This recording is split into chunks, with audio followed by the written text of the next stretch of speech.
copain Jack Burton, il regarde l'orage bien droit dans les yeux et il lui dit: T'es si tocard que tu passerais pour un chef-d'œuvre de l'art moderne. Madame, je n'écrirai rien sur ce film, c'est une merde. Merde. Ce sont les gars qui se prétendent normaux qui vous déçoivent. Les dingues, ça ne fait jamais peur.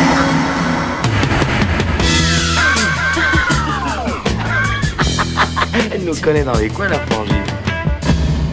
Salut, c'est Clémence. Bienvenue dans Sale Temps pour un film, le podcast qui fait la pluie et le beau temps sur le cinéma. Aujourd'hui, c'est le retour de notre format spécial interview pour parler des films directement avec ceux qui les font. Mais avant ça, on va remercier tous nos soutiens, car oui, cet épisode de Sale Temps pour un film est soutenu par Eurochannel, la chaîne 100% fiction et cinéma européen. Retrouvez des films exclusifs et des séries télé inédites sur les offres Bouygues, Orange et Free. Pour tout savoir, rendez-vous sur eurochannel.fr. Pour ce numéro, côté intervieweur, ils sont deux, ils sont en forme, ils ont affûté leurs questions. On retrouve Julien. Salut Julien. Salut Clémence. Et Stéphane. Salut Stéphane. Salut Clémence. Et puis l'équipe ne serait évidemment pas complète sans notre producteur, réalisateur, monteur préféré. Salut Alain. Salut Clémence. Côté interviewé, un réalisateur qui aime nous faire frissonner avec des thrillers, des drames et des films d'horreur. Le public le découvre en 2004 avec son premier long métrage, Calvaire. Un film d'horreur qui fait forte impression. Il décroche les prix du jury et de la critique internationale à Gérardmer et sera également remarqué à Cannes. Suivent Vignane en 2008, Colt 45 en 2012, puis Alléluia en 2014, qui constitue le second volet de sa trilogie ardennaise, débutée avec Calvaire. En 2016, passage à l'international avec Message from the King, qui met en scène le regretté Chadwick Boseman. Il boucle ensuite sa trilogie ardennaise avec Adoration en 2019. Aujourd'hui, il vient nous parler d'Inexorable, son nouveau long métrage qui sort en salle le 6 avril. Bonjour Fabrice Duvels. Bonjour Clémence. Alors Inexorable, c'est l'histoire de Marcel Belmer, écrivain à succès, de sa femme et éditrice Jeanne Drahi et de leur fille. Et puis c'est aussi l'histoire de Gloria, une étrange jeune fille qui va venir s'immiscer dans leur vie. Dès le début du film, on comprend que les intentions de Gloria ne sont pas franchement nettes, qu'il y a quelque chose qui cloche. Donc tu as choisi un point de vue plutôt omniscient, plutôt que l'effet de surprise. Pour quelle raison ? Tu veux dire omniscient dans la mesure où il y a plusieurs points de vue ? Oui. C'est un peu une unité de temps, de lieu d'action avec quatre personnages, tous très différents, qui sont pratiquement des archétypes. Donc il fallait les construire, il fallait les installer, les construire. D'abord, il fallait construire la famille, très précisément. Donc le couple, les tenants, les aboutissants du couple, et les différences même sociales entre les Jeanne, donc Jeanne Drahi et Marcel Belmer, le problème de la petite, la volonté d'avoir un chien, et puis après dessiner les contours mystérieux du personnage de Gloria qui va lentement pénétrer dans cette maison et prendre de plus en plus de place jusqu'à littéralement l'envahir, quoi. C'est l'histoire d'une invasion, c'est un home invasion comme diraient les Américains. Justement, moi je voulais te brancher un peu là-dessus, Fabrice, c'est que, alors je sais pas si c'est quelque chose qui va te faire très plaisir, mais en sortant je me suis dit c'est un film qui est un peu plus dans les clous, c'est-à-dire que c'est un film qui moi m'évoque beaucoup les thrillers notamment érotiques, même si c'est pas super érotique, enfin en tout cas c'est pas là-dessus que tu joues, mais notamment les films d'Adrian Lyne des années 90 et tout. Et enfin voilà. Que j'adore. Bon, d'accord, donc c'est un truc, et ça c'est un truc que t'assumes et c'était une volonté en fait d'aller là en fait. Ah mais j'assume complètement. D'accord, ok. L'idée c'était vraiment, si tu veux, on m'a souvent fait le reproche du côté un peu crossover de mes films, tu vois, qui empruntent à différents genres.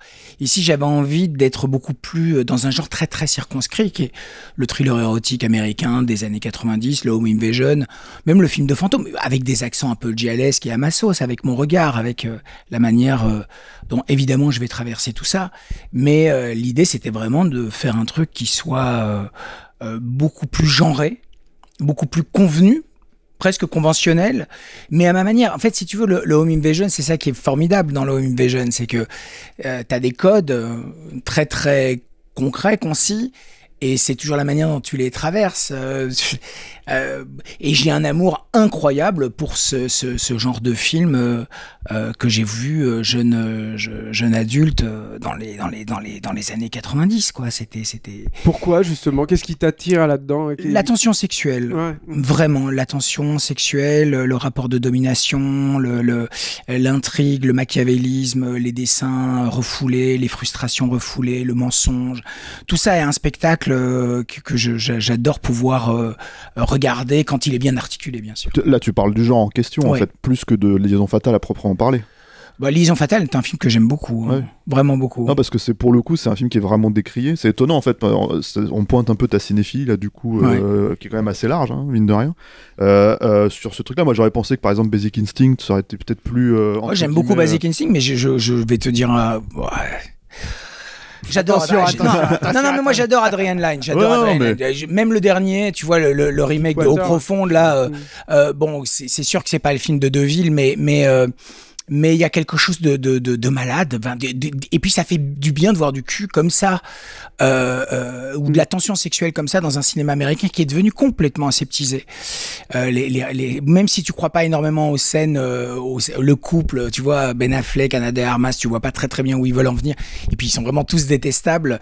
Mais les scènes, tu vois, enfin, il y a un engagement. Donc bon, c'est pas le meilleur de Adrian Lyne. Je vais essayer de pas me perdre, mais Liaison fatale, Fatal Attraction est un film que j'aime beaucoup. Alors c'est un film aussi qui est la vision et la radiographie d'une époque. C'est sûr que tu peux plus traiter les femmes comme ça, les personnages féminins, comme Adrian Lyne les traitait dans les années 90. C'est impossible.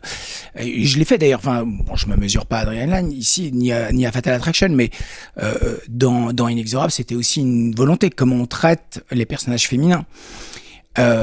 Mais j'adore ce film. Il me provoque un plaisir de réel, immédiat, quoi. Je trouve que le personnage de Glenn Close est quand même un des grands personnages féminins de ces années-là, comme le personnage de Kathy Bates dans Misery, quoi. Il y a quelque chose. Donc, ce que t'aimes, et ce que tu voulais peut-être retrouver dans Inexorable, c'est le côté très incarné, très sexuel et cette tension, et peut-être aussi le côté un peu vénéneux, c'est-à-dire un peu transgressif. C'était ça, Adrian Lyne. Enfin, moi, c'était de la transgression un peu quand même assez gentil, quoi. Mais il y avait ce petit côté où tu te disais, bon, je devrais peut-être pas totalement être du côté de ce personnage ou avoir une demi-molle en regardant telle scène, quoi. Parlons de mise en scène plutôt, Julien. Je pense que dans la mise en scène, dans Fatal Attraction, regarde la mise en scène. Le film est vraiment d'une grande dextérité, d'une grande précision au niveau de la mise en scène. C'est quand même des ressorts qui sont absolument incroyables. Mais c'est tellement éloigné de ton cinéma en même temps au niveau de la mise en scène, ce type de filmage extrêmement, enfin, qui vient de la pub, avec les intérieurs très enfumés. Non, je suis pas d'accord. Je suis pas d'accord. Alors, j'ai pas l'impression que tu cherches la même fonction dans le plan, en fait. C'est ça ce que je veux dire, que chez Adrian Lyne, par exemple. Je crois que par rapport à Adrian Lyne et tous ces réalisateurs, tu vois, des années 90, que ce soit Tony Scott, Ridley Scott, toute cette école de la pub, tu vois, enfin Alan Parker, etc. Alan Parker, il y a quelque chose qui, en tout cas, je pense qu'on partage ça. C'est donc un sens de l'image réel, donc certes un peu désuet aujourd'hui, mais une matière. Il y a quelque chose de matiéré dans l'image. Et ça, c'est quelque chose qui m'a accompagné. C'est-à-dire qu'effectivement, j'ai vu Stéphane il y a quelques jours en interview à l'hôtel machin là. Il y a Massacre à la tronçonneuse, mais il y a aussi Blade Runner. Blade Runner, l'image de Blade Runner, c'est quand même quelque chose dans la vie d'un jeune cinéphile. C'est quand même quelque chose. Il y a un avant, un après. T'appréhendes l'image autrement. Alors bien sûr, Adrian Lyne, c'est un plaisir coupable. Mais pas si coupable que ça, parce que je m'en fiche, je l'assume complètement.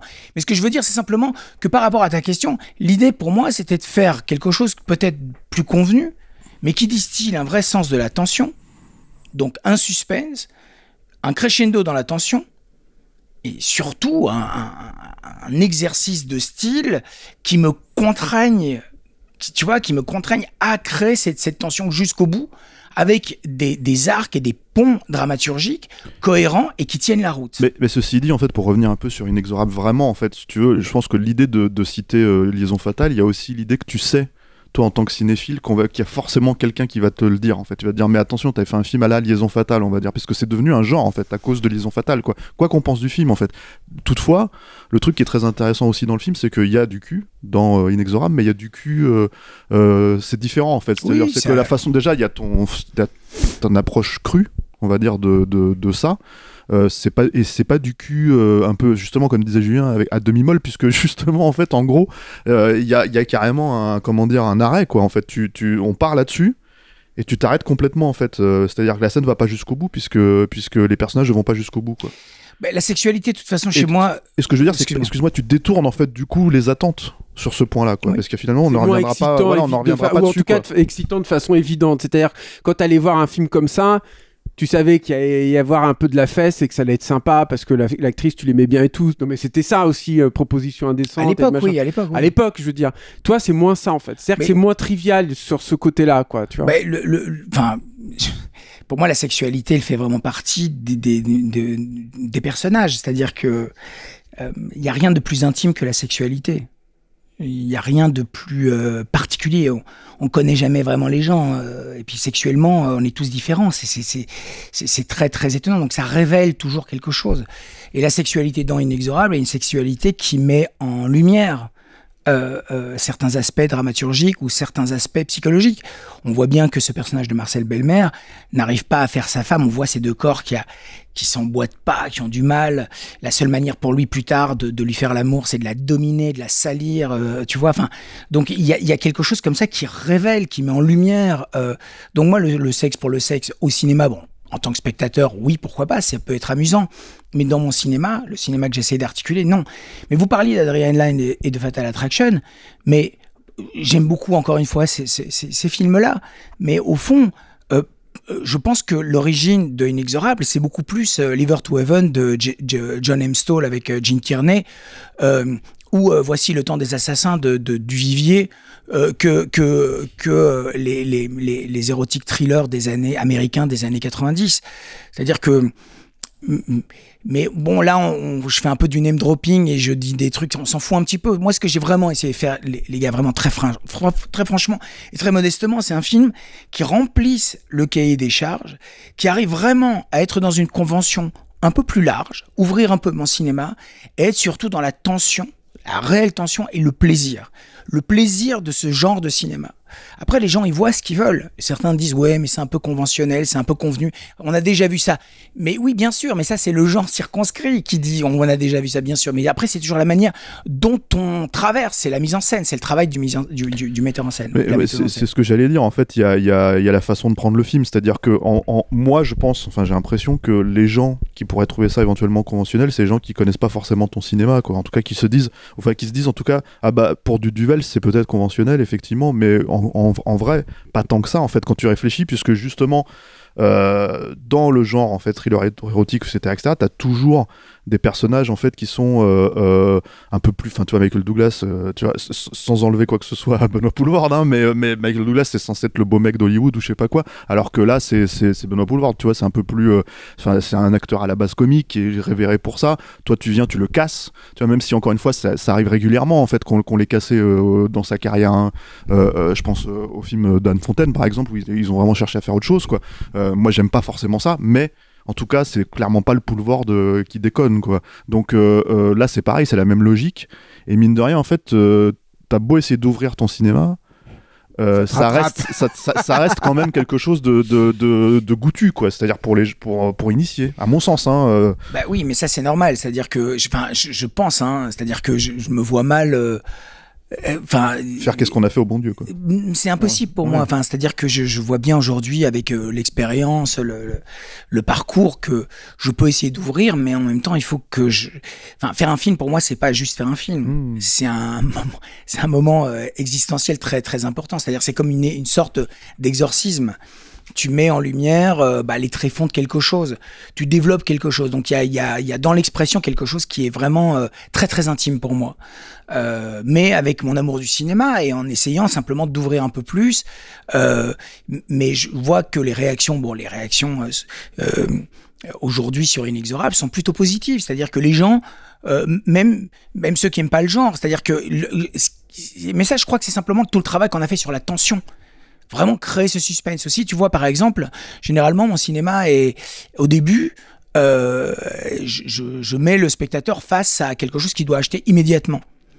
Et ici, il m'intéresse, j'ai voulu vraiment prendre les gens un peu plus par la main, les entraîner dans cette maison, de manière un peu plus chabrolienne, en fait. C'est-à-dire que, tu vois, qu'il y a les contours de quelque chose qu'on connaît, et puis après, dévisser lentement les choses et faire monter cette putain de tension. Mais pourquoi tu as eu cette volonté-là, en fait ? Est-ce que c'est en réaction peut-être à Adoration, qui, pour le coup, allait très très loin, en fait, dans une des apparences en fait de ton cinéma, ou enfin voilà quoi. Bien sûr, c'est toujours en réaction à quelque chose qu'on vient de terminer.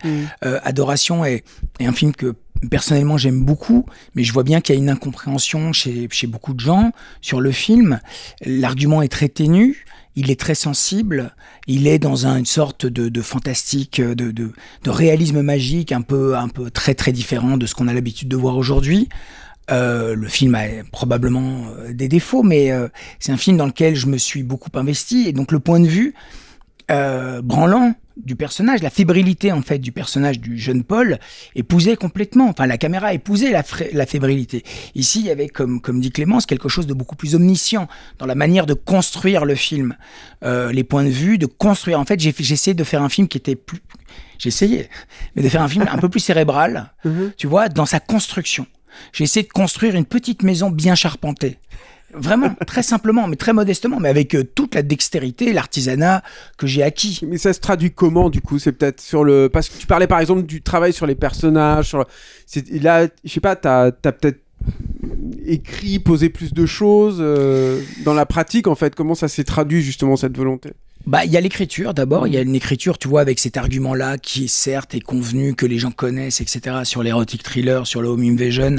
Après, c'est le travail sur les personnages, dans l'écriture. Et puis après, il y a le casting, forcément, c'est ramener énormément au casting, ramener à la singularité, aux accents, au mystère des acteurs, à l'intersection intime qu'ils ont tous par rapport à leurs personnages, et créer toujours avec mon chef opérateur Manuel Dacos et mon directeur artistique et aussi chef déco Emmanuel de Meulemester, créer une intersection, tu vois, au niveau de la mise en scène. Donc le décor, la lumière et la mise en scène et les acteurs. Et tout ça, c'est un dispositif qu'on creuse avec quelque chose de beaucoup plus structuré, de beaucoup plus établi, et avec une conscience et une volonté tout le temps permanente sur la tension. C'est-à-dire, qu'est-ce qui peut être tendu ? Je vois bien, je vais, vous le savez, comme vous, mais je vais beaucoup au cinéma. Je suis toujours très sensible aujourd'hui à maintenant comment un film peut être tendu, comment il peut avoir des ressorts pour continuer à être en état de tension sur le film. Et comme c'est aussi quelque chose qu'on m'a pas mal reproché, notamment sur Adoration, oui, mais c'est airy, c'est un peu ça navigue, ça. Mais quand tu dis qu'on te l'a reproché, c'est qui ? Une certaine presse, c'est toujours la même chose. Après, tu sais, ceux qui te connaissent pas en fait. Voilà, oui. Et donc, si tu veux, c'est toujours en volonté de dire voilà, ok, vous me prenez là, je vais vous montrer, je vais faire quelque chose de tendu. Et donc voilà. Et en même temps, ça concourt toujours à l'expérience, c'est-à-dire que ça prépare, à mon avis, mon prochain film, qui est un film sur lequel je travaille depuis très longtemps. Et je pense aujourd'hui être prêt, réellement prêt. Avoir la maturité, l'expérience, la dextérité. Mon artisanat est beaucoup plus aiguisé. On verra, on jugera sur pièce, mais voilà. Tu vois, c'est toujours ça. C'est-à-dire que je me considère vraiment comme un artisan, et j'essaye toujours d'explorer quelque chose avec mon amour du cinéma qui est le mien, total, infini, mais essayer de toujours ajouter une pierre à mon petit édifice, quoi, tu vois. Alors, c'est intéressant ce que tu dis, parce que moi, j'ai quand même l'impression qu'il y a cette idée d'aller vers le public assez régulièrement. Oui.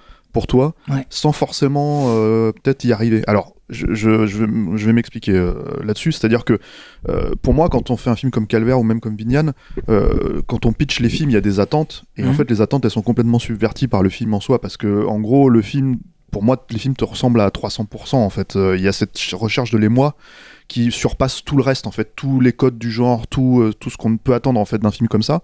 Et du coup, quand tu fais Colt 45, même si, bon, on sait comment ça s'est passé, on sait que ça a été un bordel et tout, il y avait l'idée de faire un vrai grand film populaire, à la base. Quand tu fais Message from the King, il y a l'idée de faire un film américain, pour le public américain aussi, etc. Également dans des codes, en plus, voilà, très identifiés. Du revenge movie ou ce genre de choses, quoi.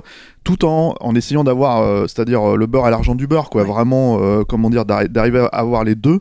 Et finalement, en fait, j'ai l'impression qu'avec Inexorable, le meilleur moyen, c'est de le faire dans ton coin, toi-même, tout en essayant de t'imposer ces petites notions-là, en fait. C'est là où tu y arrives, c'est plus équilibré quelque part, quoi. Oui, mais aussi, tu vois, on parlait un peu avant l'émission, tu vois bien qu'aujourd'hui, voilà, j'approche des 50 ans, je suis toujours aussi impétueux et aussi passionné, hein, c'est pas ça, mais c'est-à-dire que j'ai plus de bouteilles, j'ai plus d'expérience et j'essaye d'être moins impulsif dans ma manière de faire. C'est-à-dire je lutte toujours contre mon impulsion et aujourd'hui j'essaye simplement de grandir. J'essaye simplement que mon cinéma, oui, il est dans les mois, il y a quelque chose. Mais t'as pas peur de perdre un peu de ton énergie là-dedans? Non, je pense pas, parce que j'en ai beaucoup, j'en ai toujours beaucoup, et ma passion est totale, elle est intacte. Et simplement aujourd'hui, j'essaye simplement d'être beaucoup plus. Ouais, il y a toujours la volonté d'aller faire des choses. Quand on te propose de faire un film, t'as toujours envie d'y aller, mais après tu penses à l'entourage, tu penses voilà, qu'est-ce que ça va engendrer. C'est-à-dire que j'essaie d'être plus un joueur de poker, ce que je ne suis pas du tout, malheureusement. Je suis absolument pas quelqu'un de très politique. Je suis vraiment dans l'ici et maintenant, et c'est vraiment, je calcule peu, malheureusement, hein, vraiment. Mais j'essaye, tu vois, j'en ai conscience, donc j'essaye toujours maintenant de me dire, voilà, ce que tu fais, qu'est-ce que ça engendre comme conséquence. Et par rapport à mon cinéma, c'est sûr que travailler entouré de gens bienveillants et d'une équipe fidèle, tu vois, d'artisans doués, où il y a une sorte d'harmonie et d'homogénéité. C'est pas parfait, hein, c'est pas l'île, c'est pas l'île au trésor, tu vois, mais il y a quelque chose qui porte. Et donc c'est comme ça que j'ai envie de travailler, oui, bien sûr.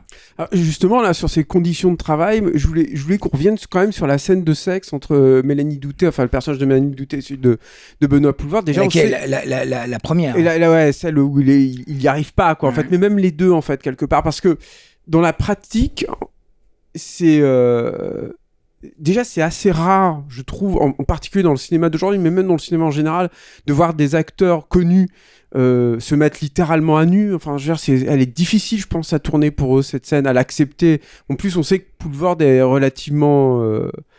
il a une pudeur. Il est plus alors c'est marrant de préciser ça, parce que c'est vrai qu'il a une pudeur, mais sauf quand il fait le guignol, justement. C'est-à-dire qu'on l'a vu à poil, hein, dans C'est arrivé près de chez vous, par exemple, mais c'est arrivé près de chez vous, quoi. C'est-à-dire qu'en fait, en gros, c'est pas grave de déclamer un poème sur les pigeons en montrant son cul, quoi. Alors que là, pour le coup, c'est quand même autre chose, quoi. C'est vraiment, en fait, justement, c'est pas... Il y a montrer son cul et montrer son cul. Mais c'est vrai que c'est une scène où toi, en tant que spectateur, tu as la sensation... Enfin, moi, j'ai eu la sensation de voir un truc que j'aurais pas dû voir, en fait.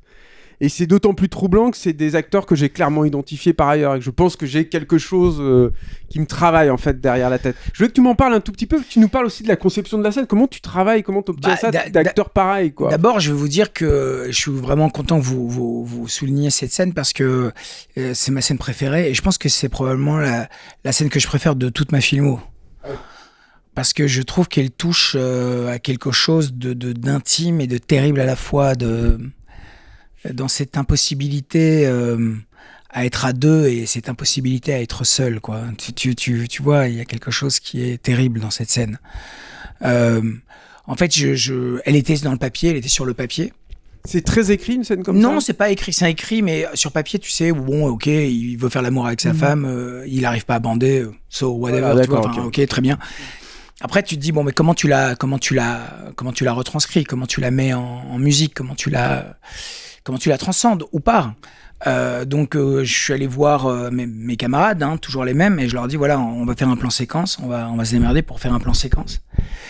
Et donc on articule un mouvement dans la pièce, dans le décor, avec la lumière. Donc c'est toujours la même chose, on pense la lumière et le décor avant la scène avec les acteurs, puis on fait venir les acteurs. Le plan séquence, c'est une façon d'être le moins intrusif possible dans vis-à-vis des comédiens. D'être comme si on n'était pas là, quoi. Après, je vais les voir. Le truc aussi, c'est que j'ai établi des rapports avec Benoît et Mélanie qui sont des rapports intimes, précieux. Ils me font confiance, tous les deux. Il se trouve que Mélanie et Benoît se connaissent très très bien. Ils se connaissent depuis 20 ans. Ils sont amis, tu vois, ils sont vraiment amis depuis 20 ans. Donc, ce qui a facilité pas mal de trucs. Et je dis à Benoît, voilà, j'aimerais vraiment qu'on y aille, quoi. Qu'on y aille. Donc, j'aimerais que tu sois tout nu et que, voilà, il comprend très très vite où je veux en venir. Très très vite, il comprend où je veux en venir, il me dit ok, d'accord. Il discute un peu avec Mélanie, je les laisse faire le truc, et puis après je leur montre comment j'aimerais faire le truc, et forcément en harmonie, en accompagnement avec la caméra, parce que vous voyez bien que la caméra, il y a des moments qui sont très précis, où il y a telle chose. Donc on fait une espèce de parcours de géographie, un peu des trucs, puis après on tourne. On l'a tourné 3-4 fois. Moi je suis à côté, je leur parle. Donc je leur parle, ils ont ma voix, comme je fais souvent, en fait, je parle toujours aux comédiens. On vide le plateau, évidemment, parce que c'est pas qu'une scène de cul. En fait, le cul, on s'en fout. C'est ce qu'elle révèle. Profondément intime, en fait. C'est ce qu'elle révèle, en fait. C'est ce que cette scène révèle. Et je pense que les deux, même les trois, celle avec Alba, avec la jeune Gloria, est différente. Mais là, on est vraiment dans une pulsion animale d'un homme. C'est plus facile pour les comédiens, parce que c'est plus décorrélé d'une certaine réalité. Non, mais là, t'as Alba qui était un peu inquiète de savoir comment ça allait se passer, etc. Et moi, j'ai vraiment dirigé Benoît comme un prédateur. Je lui disais, t'es un animal, t'es dans la forêt, t'as une petite biche qui passe, tu l'attrapes, tu la mords, tu la croques et puis tu pars. C'était vraiment ça l'idée, quoi. Et donc c'est toujours très imagé, comme ça. La deuxième scène de sexe avec Mélanie est une scène crade. Mais on voit bien les ressentiments le ressentiment de cet homme qui arrive, qui est complètement dominé par sa femme économiquement, socialement, culturellement. Il est écrasé par cette femme. Et la seule manière, en fait, de la dominer à son tour, c'est de la dominer physiquement, sexuellement, mais en la traitant.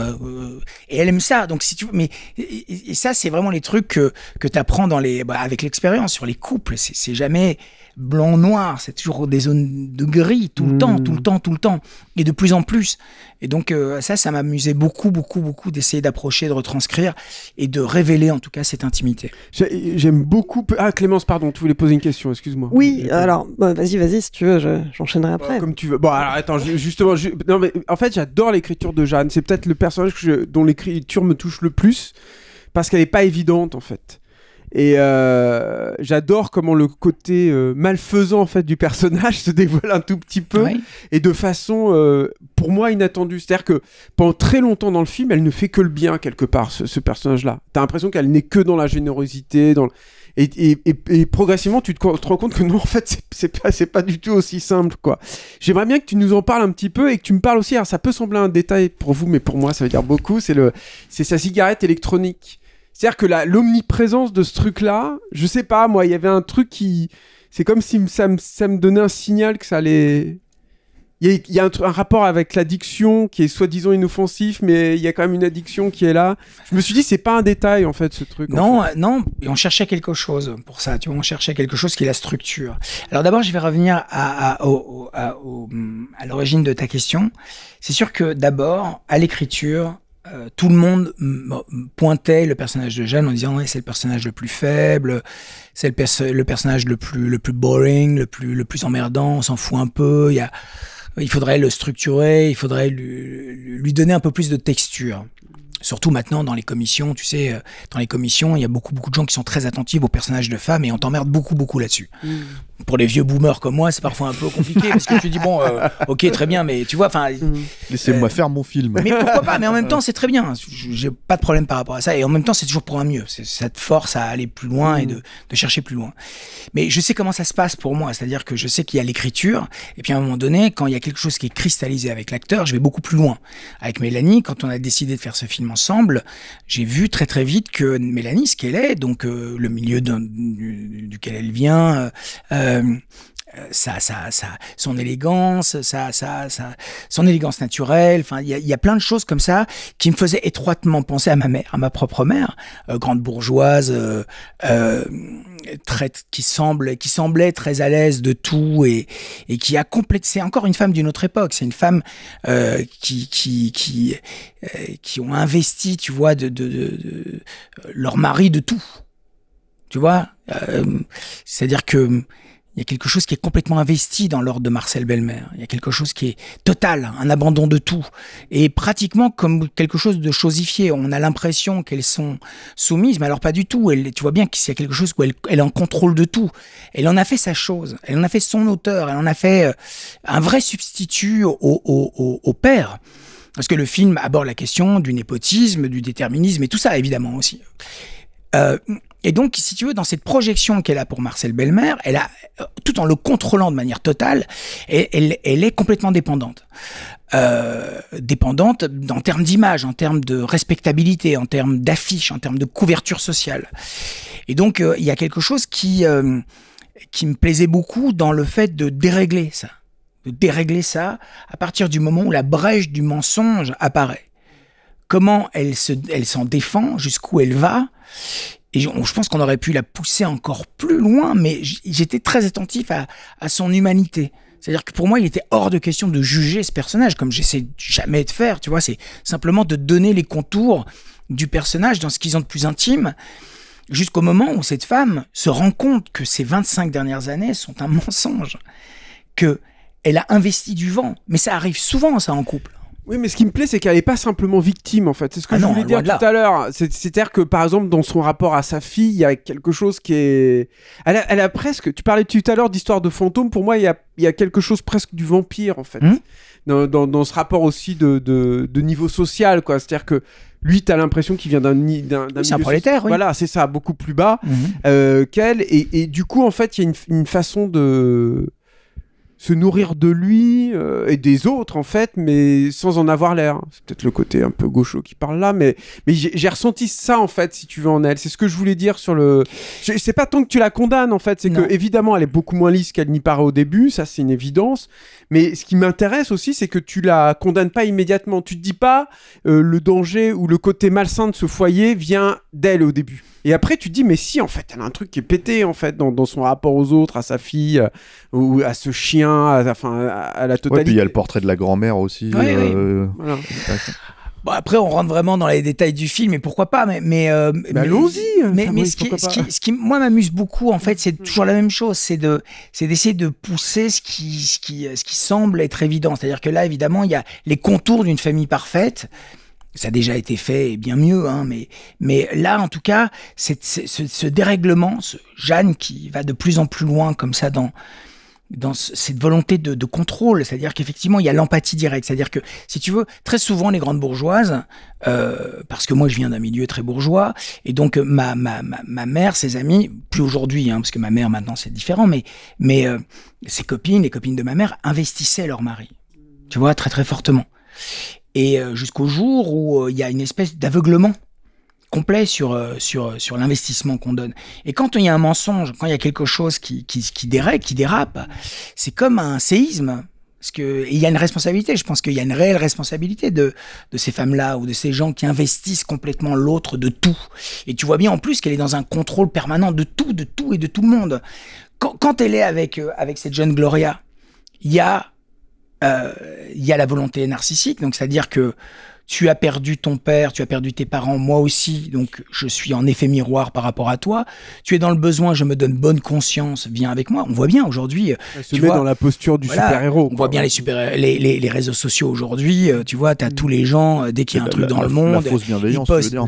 Oui, mais tu vois bien, c'est-à-dire l'empathie insupportable de tous et de tout le monde aujourd'hui, c'est l'empathie narcissique. Ouais. Parce que tu vois, Christine Taubira se présente, tout le monde est Christine Taubira.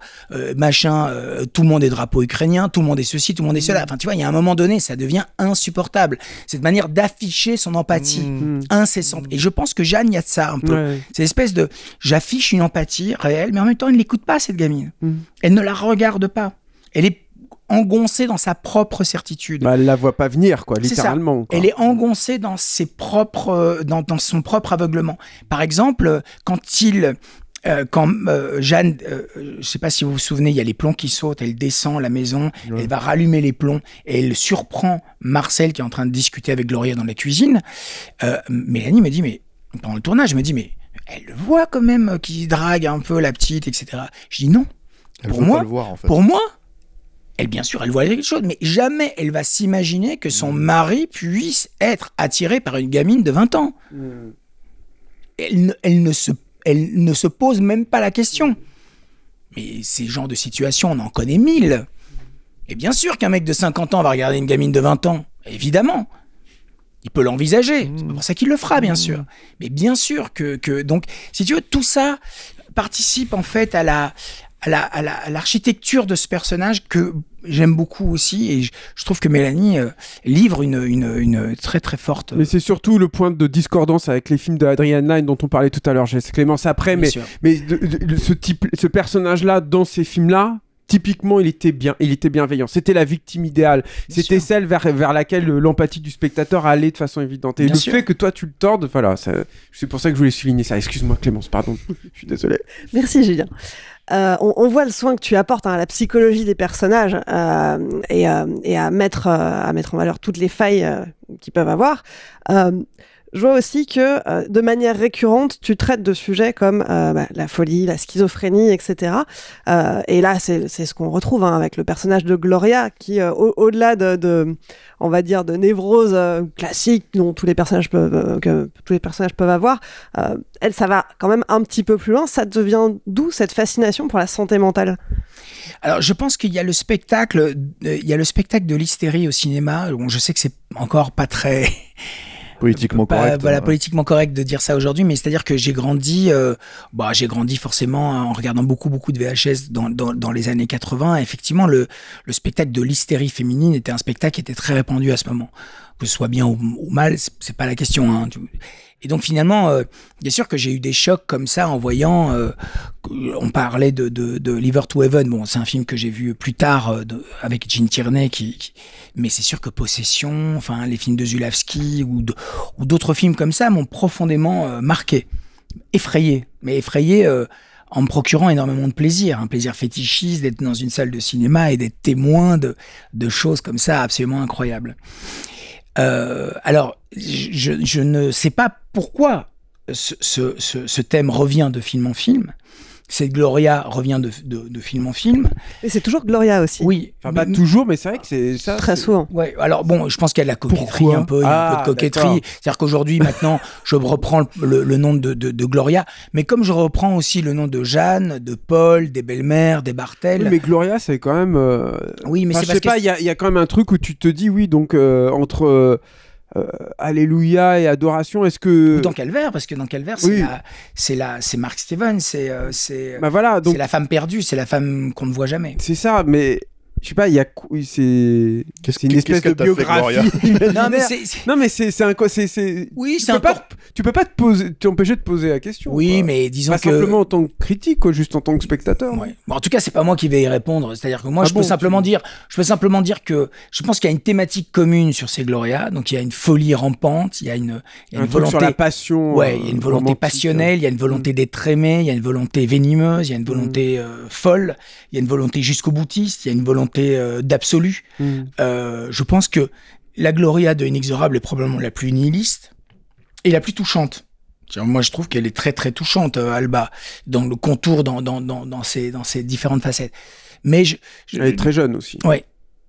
Oui, tu veux dire Alba ? Oui. Oui. Mais le personnage. Le personnage. Le personnage.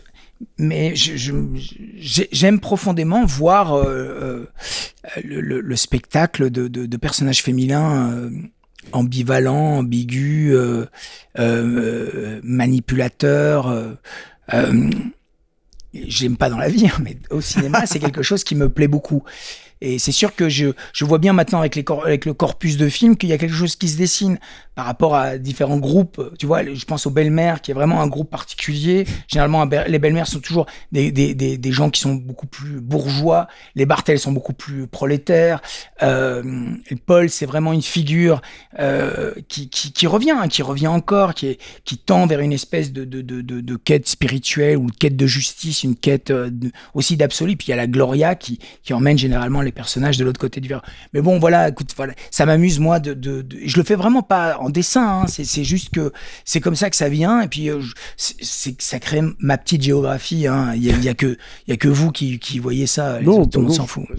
Non, et puis c'est un peu comme comment Francis Weber, tu vois, avec Perrin, Campana, bah voilà, ça revient, c'est des trucs. Voilà, j'adore Weber, j'adore. Mais là, il y a aussi un truc, parce que ce qui est marrant, c'est qu'il y a un côté dans le lâcher prise dans ton cinéma. Et j'ai l'impression, dans ce que j'ai jamais visité un de tes plateaux, mais en tout cas de ce que j'ai vu sur les tournages et tout, j'ai l'impression qu'il y a ça aussi. T'as une façon de gérer avec les acteurs où il y a un truc. C'est les deux. Ah, il y a les deux. C'est les deux. C'est quelque chose de très, très, très méthodique. Ah ouais? Et après, c'est dans la méthode, vraiment dans la méthode, dans la rigueur, un lâcher prise complet. C'est-à-dire la méthode, c'est-à-dire vous partez la préparation. du texte ou la préparation. Dans la préparation, mais c'est toujours une préparation d'artisan et de plasticien pratiquement. C'est-à-dire que c'est le décor, c'est vraiment le décor. On investit le décor, on investit les textures, on pose la source, jour-nuit, la source, une source, justifier la source toujours. Et puis après, c'est les acteurs. Et moi, je m'aide beaucoup du décor et de la lumière. C'est-à-dire que ça influe directement sur ce qui va être révélé ou caché. Sur l'écriture, parfois? Non, parce que en fait, l'écriture, je suis dyslexique grave. Enfin, ça va beaucoup mieux. Mais j'ai toujours un problème d'écriture. Donc pour moi, écrire, c'est vraiment une souffrance, c'est une vraie difficulté. Donc si tu veux, le truc, c'est que je m'entoure. Vraiment toujours, et de plus en plus d'ailleurs, et puis de manière beaucoup plus étroite et beaucoup plus fine. Mais pour moi, le travail commence vraiment, mon travail visuel, mon travail de cinéaste commence vraiment à partir du moment où je fais la première version du storyboard, qui est comme une espèce de brouillon du film en cours. Parce que là, mon esprit pense autrement. Tu vois, tout s'enclenche, tout devient beaucoup plus visuel. Et puis après, il y a le décor et ça influe beaucoup. Mais dans cette rigueur-là, dans cette préparation-là, après, sur le plateau, il y a vraiment un lâcher prise. Complet. Et que tu exiges d'ailleurs de la part de ton équipe, de tout le monde. C'est-à-dire que c'est vraiment l'instant. Alors, à propos du décor, est-ce qu'on peut parler de cet incroyable château où vous avez tourné? Il est dans les Ardennes, c'est ça? Ouais. Il est à Roumont. C'est le château de Monsieur Coppé. Je salue. Non, alors écoute, ce château, très honnêtement, je l'ai vu en photo, en repérage, dans un bureau de repérage, et je le trouvais incroyable, mais très très grand, c'est quand même 5000 mètres carrés. Donc je suis parti là, j'étais avec mon directeur artistique, on est parti avec les repéreurs, on est arrivé là, moi j'ai cru que c'était pas possible, c'est trop grand. Et puis surtout, on était quand même, on n'avait pas beaucoup d'argent pour faire le film, donc je pensais pas que je pouvais me l'offrir, ce château, c'était pas possible. Parce que moi je veux investir les pièces, je veux investir les textures, les draps, enfin les couleurs, les machins. Et donc après, c'est vraiment en discutant avec Emmanuel de Meulemester, mon collaborateur, il m'a dit non mais écoute, on va le garder, c'est vraiment idéal, on va soustraire. Et après, c'était simplement organiser l'espace, tu vois, pour permettre à une compréhension immédiate au spectateur. C'est-à-dire que c'est pour ça que j'ai revu, par exemple, des films comme Rebecca ou Shining, tu vois, où tu vois bien dans ces grandes bâtisses, tout de suite, le génie de ces films, c'est en 10 minutes, un quart d'heure, t'as compris la géographie des lieux. Ça a l'air simple comme ça, mais je peux te dire, crois-moi, c'est pas évident. Il y a un truc en fait dont on n'a pas forcément parlé, ce qui est assez intéressant sur le film, c'est le côté exercice de style en fait, justement. Voilà, c'est-à-dire que en fait, on a parlé du fait que c'est un thriller, alors érotique. Ça, il y en a un peu, mais c'est discutable en fait, parce que c'est pas vraiment le sens dans lequel on va. Toi, t'es très cinéphile, donc en fait, on en a un peu parlé. Tu viens de citer Rebecca. Il y a du Hitchcock là-dedans. Il y a du Giallo, du Giallo, voilà, du Argento. Siodmak aussi, surtout. Je pense vraiment à Staircase, The Spinal Staircase. Tu vois. Mais en fait, il y a des plaisirs de cinéma si tu veux, qui sont, pour le coup, je trouve hyper identifiables tout de suite. C'est-à-dire quelqu'un qui s'intéresse au langage du cinéma, quelqu'un qui s'intéresse à ce genre de choses. En fait, il y a tout un tas de petits trucs que tu voulais mettre en fait dans le film. Pourquoi est-ce que c'était important pour toi en fait de l'aborder sous cet angle-là, en fait, de se dire tiens, moi je vais faire mon transtrave, tiens, je vais faire mon tu vois, mon. Je raisonne jamais comme ça. Ouais, je sais, mais tu vois, enfin. Je raisonne jamais comme ça. À aucun moment je me dis je vais faire un transtrave parce que je veux faire un transtrave, ou alors tu vois, enfin, j'ai vraiment deux vies. Alors là, il y a la vie de cinéphile qui est une vie intense et passionnée, mais ma vie de cinéaste c'est autre chose. Alors forcément, elle est poreuse. Ma vie de cinéaste, forcément, ma vie de cinéphile déteint sur ma vie de cinéaste. Mais ici, j'avais vraiment, dans l'exercice de style, de faire un film qui distille une tension presque théâtrale, tu vois, une unité de temps, de lieu d'action, 4 personnages, une construction, une écriture théâtrale mais visuelle, on va dire, qui révèle, tu vois, les mensonges des personnages, etc. J'avais en référent et les films que j'ai cités, le film de John M. Stoll et le film de Duvivier. J'avais aussi certains films de Gauchat, tu vois, avec les films de fantômes, de revenants, tu vois, qui cristallisent en fait tous les péchés et les mensonges des personnages. Donc voilà. Mais en même temps, je fais ça dans mes Ardennes, avec des matières qui ramènent et des décors qui ramènent vraiment à la vérité altérée, hein. Parce que c'est pas du réalisme cru, quoi, mais qui ramène à quelque chose de très très identifiable, de très marqué, tu vois. Ouais. Et donc l'exercice de style, il est là, mais jamais je me dis je vais faire un transtrave pour faire le malin.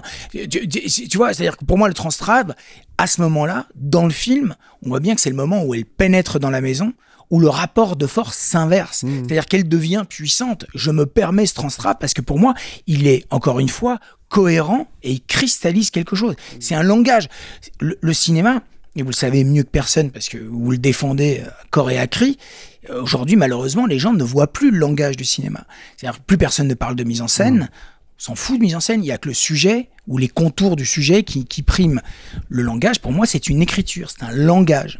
Alors, juste une petite précision. Pour nos auditeurs qui n'ont pas forcément le vocabulaire du cinéma, transtrave, ça veut dire travelling. Oui, c'est un travelling compensé, en fait. C'est-à-dire que tu fais un travelling, tu déplaces la caméra physiquement dans l'espace, mais tu compenses en fait ce déplacement dans l'espace par une transformation de la perception optique en fait de cet espace. Ouais. Je crois que j'ai fait une explication qui est encore plus compliquée. Non, mais c'est un effet de vertige de toute façon qui est assez connu maintenant au cinéma. Qu'on voit dans les Dents de la Mer, par exemple. Voilà, Dents de la Mer, dans Vertigo. Mais la raison pour laquelle je te demandais ça, c'est aussi que l'exercice de style permet justement en fait d'être plus cérébral, comme tu dis, puisque tu es obligé de réfléchir un petit peu à la construction de ton pas seulement de ton récit mais de ta forme, et c'est pour ça que je me demandais justement si pour le coup cette fois-là t'avais abordé ça un peu différemment, parce que c'est évident que chez toi la forme en fait, si tu veux, elle vient de ce qu'il y a sur la matière en fait, sur le plateau, quoi. Oui, complètement. En tout cas, je me contrains à faire ça. Alors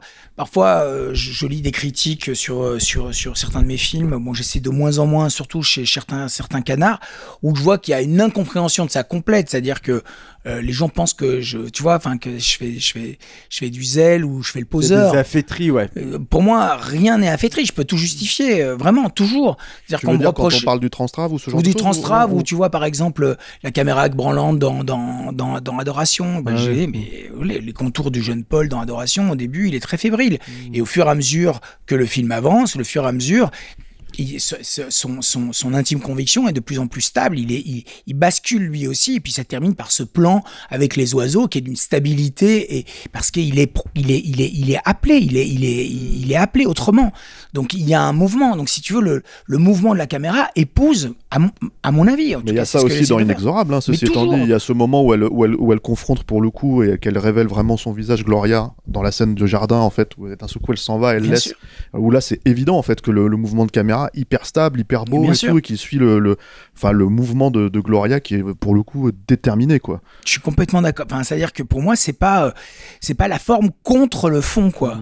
C'est la forme avec le fond. C'est la forme qui traverse le fond. C'est du cinéma, bordel. Je fais pas de la littérature. Le cinéma, ça a une écriture particulière. Et je vais voir des films tous les jours. Tous les jours, je vais au cinéma. Je vois beaucoup de films. Et c'est toujours la même chose. C'est-à-dire que je vois des gens qui ont des sujets, beaucoup. Après, ça arrive qu'il y a des trucs bien. Mais je vois des sujets, je vois des trucs. Mais tu te dis, mais écrit quoi, enfin ou fait, enfin je sais pas. Raconte. Mais des adverbes. Fais un podcast quoi, voilà, mais je comprends pas. Tu vois, Oui, bien sûr, mais vraiment. Alors puisque tout est justifié, il y a le choix de la saison aussi. C'est-à-dire que c'est un film d'été. Par exemple, Calvaire, c'était un film d'hiver, c'était une évidence, quoi. Et là, il y a un truc sur l'été, quoi. Déjà, il y a évidemment toujours le côté un peu pastoral, avec ce retour à une espèce de nature un peu brute, qui est travaillé là-dedans et tout. Mais il y a aussi ce côté extrêmement lumineux et solaire, en fait. Donc... alors ça, je m'en suis accommodé. Ah bon, c'est pas une volonté du tout à l'écriture. On devait tourner au printemps. C'était logique. Ah d'accord. Okay. On a été empêché par le confinement, le premier confinement au mois de mars. Mais Adoration, pour moi, c'était un film de printemps. Mais c'était un film d'été. Ça, c'était vraiment un film d'été. Ok, bon, je suis complètement à la masse. Moi, laisse tomber, quoi. Mais le truc, c'est un peu grave. Tu veux aller écrire pour les canards qui... On devait tourner au printemps. D'accord, ok. Et donc, il y avait justement cette idée de renouveau, cette idée, tu vois, cette idée-là qui était importante pour moi. Du coup, j'ai pas du tout perçu ça comme ça, moi. Voilà, bon, c'est pas très grave parce qu'on a été arrêté, donc, on était à 2 semaines du tournage. On a été arrêté au mois de mars par le confinement et on a repris au mois de juillet. Après les 3 mois de premier confinement, il y a 2 ans. J'avais l'impression que c'était tellement assumé, moi, notamment avec l'herbe devant le château et tout, ce côté, les blés qui sont déjà... Enfin, j'avais ça en tête, quoi. Non, mais alors ça, tu vois, par exemple, c'est-à-dire que c'est l'opportunisme. C'est-à-dire qu'à un moment donné, donc je suis contraint de tourner au mois de juillet à cause du confinement. C'est-à-dire que quand je retourne sur le décor et que je vois les hautes herbes, je me dis, mais je vais m'en servir. C'est-à-dire, pour moi, ça raconte quelque chose. Bah oui. Tu vois, ça raconte quelque chose. Y compris l'orage, tu vois. Voilà. Pour moi, c'est la scène de l'orage, c'était un événement d'été, quoi. Oui. Plus tard dans le film, quoi. Oui, tu vois, Ça, c'était préparé. Ouais. Ça, c'est préparé. Mais je reviens 2 secondes aux herbes. Pardon. Aux herbes, parce que les herbes, c'est très. Tu vois, tu parlais de maîtrise et de laisser aller. C'est-à-dire que c'est dans l'extrême maîtrise de ce qui est préparé. À un moment donné, arrive un incident comme les herbes. Ça peut paraître con, hein, les herbes, machin, mais c'est super important parce que tout de suite, le spectateur n'y pense même pas, mais se dit, ok. C'est sauvage au début, et puis à un moment donné, il y a le temps qui passe. Tu vois, on fait des ballots, on coupe l'herbe. Tout ça raconte quelque chose sur la vérité en fait de l'instant. C'est comme cette scène que j'aime beaucoup aussi, qui était très structurée sur le rapport entre Gloria et Marcel, où ils sont tous les deux en train de parler, en train de boire un verre de vin, et il y a la nuit qui tombe. Tout ça, tu vois, c'est très compliqué à faire parce que c'était dans le plan des changements de lumière. Donc il y avait 4 étapes. Bon, Benoît, c'était compliqué parce qu'il ne voulait pas comprendre la technicité de ce truc-là. Il ne comprenait pas pourquoi on s'arrêtait, pourquoi changer de caméra, pourquoi on bougeait les lumières. Mais tu vois bien que ce qui m'intéresse, c'est que d'un coup, dans la discussion intime entre 2 personnages, à un moment donné, comme ça nous arrive à tous, on discute, la nuit tombe, on se lève, on allume la lumière. Mais ça, le spectateur s'en rend, lambda, hein, je veux dire, le spectateur ne s'en rend même pas compte. Et c'est ça, c'est comment intégrer toujours les éléments de la vie, du quotidien, à l'histoire. Et qu'est-ce que ça met en lumière ? Ça chute, tous les deux, ils deviennent intimes, ils sont plongés dans une intimité, ils sont tous les deux en silhouette, et puis ils rallument quelque chose, tu vois. Donc si tu veux, et c'est comme tout ça, en fait, contribue à enrichir un script qui n'est qu'un script. Mais ce qui est marrant d'ailleurs, en plus, avec justement pour parler des herbes, c'est que du coup, tu as cette scène où Gloria est avec la gamine dont le nom m'échappe. Là. Je suis désolé, à l'instant. Lucie, et elles sont justement dans les herbes. Et derrière, tu as cette machine là qui est en train de tout raser, où il y a un truc sur le danger sous-jacent. Enfin, moi, je l'ai pris comme ça et je me suis dit, il faut pas qu'elle reste là. Mais tout à fait. C'est-à-dire que la moissonneuse, elle est là-bas. Et ça, c'était pas au scénario, alors? Non. C'est un truc que t'as... D'accord. Non, bien sûr. La moissonneuse, elle est là-bas. Je demande machin à ce que la moissonneuse vienne là-bas. Et donc, si tu veux, on compose. Mais on compose dans l'instant. C'est-à-dire que quand c'est très structuré, et j'ai l'impression que c'est comme ça que... J'ai l'impression que j'arrive à être plus que mon geste a plus de dextérité, en fait, en préparant énormément et en étant poreux à l'instant à ce que je peux utiliser dans l'instant pour juste améliorer, ou en tout cas essayer d'améliorer la scène et le film, et donc n'être jamais dans quelque chose de, en tout cas le moins possible, dans quelque chose de gratuit. C'est-à-dire que ce qui est beau, je m'en fous. Moi, je déteste ce qui est joli. Le joli, je hais, je supporte pas. C'est joli, c'est horrible, le joli, c'est dégueulasse, quoi. Non, j'aime le beau, tu vois. Donc c'est le beau, c'est comment t'arrives à flirter avec le beau, quoi. Moi, il y a un truc que j'aime bien dans ton cinéma, enfin c'est un truc que je recherche toujours dans ton cinéma parce que je pense que t'es un des seuls à vraiment y arriver de cette manière-là, en plus très spécifiquement. Et en fait, je me suis demandé, tiens, quand est-ce que ça va arriver? Je t'avoue, pendant le film, je me disais, mais il va le faire, il va pas le faire, tu vois. C'est cette rupture de ton. Toujours, tu vois... Et cette étrangeté, en fait. Ouais, c'est hyper délicate. C'est-à-dire t'as plus vraiment de trucs à la Buñuel aujourd'hui en fait dans le cinéma, plus personne cherche à avoir cette espèce de moment poétique, surréaliste et tout quoi. Et toi t'arrives à le faire en général. Alors on en a souvent parlé entre nous, ça me manquait dans Message from the King, tu m'avais dit mais j'en ai tourné des scènes comme ça mais c'est juste qu'elles sont pas gardées par le montage, voilà. Là je me disais tiens, comme il essaye de faire un film entre guillemets normal, je vais mettre vraiment les guillemets parce qu'il faut quand même préciser que oui c'est à la fois un film qui est plus ouvert mais aussi quand même un film de Fabrice Duvels quoi, que les choses soient quand même assez claires quoi. Puis je pense voilà que prévenu. Voilà, mais et puis c'est assez évident de la façon dont on en parle depuis tout à l'heure quoi. Il y a ce moment en fait, ce moment de l'anniversaire en fait quand elle monte sur scène et que en gros elle leur dit allez vous faire foutre en gros mais par la danse. Ouais, par la danse quoi. Et je me demandais en fait si tu te disais est-ce que je me le permets, est-ce que je me le permets pas.